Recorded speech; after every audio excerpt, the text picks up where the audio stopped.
कैकेयी रोते हुए राम जी से कहने लगी, राम जी मैं हूं अधीर,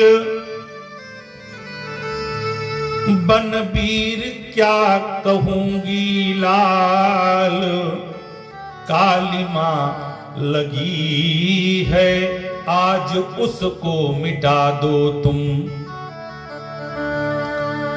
दे के बनवास तुमको बहुत ही सताया राम, मेरा अपराध आज हृदय से मिटा दो तुम। अब मुझ पे प्रसन्न हो तो एक वरदान दे दो, एक बार भरत जी से माता कहलवा दो तुम। राम जी ने कहा, क्या मां?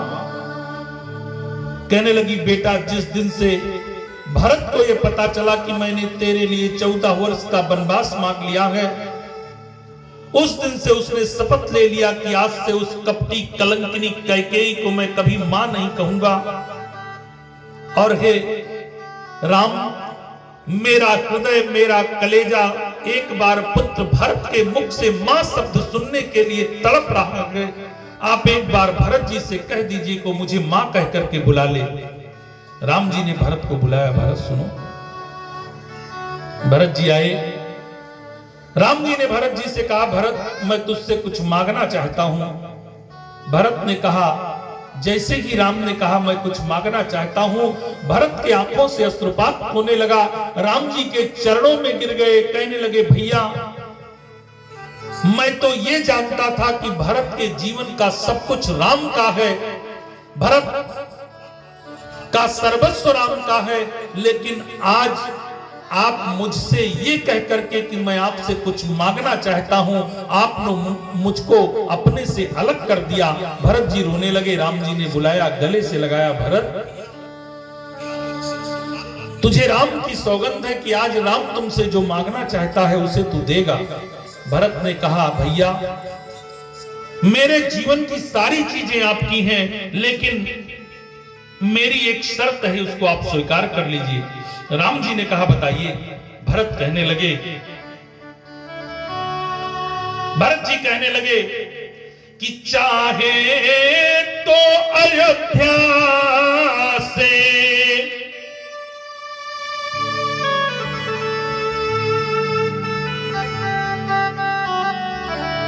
चाहे तो अयोध्या से अरे निकाल देहूं दीनानाथ, जाई के पहाड़ कंदरान में रहूंगा मैं।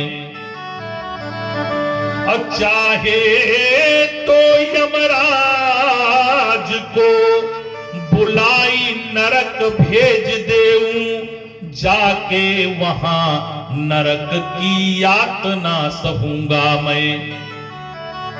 और चाहे तो अग्नि के अरे कुंड में फेंकवाई देऊ, जाके वहां अग्नि के दाह से दहूंगा मैं।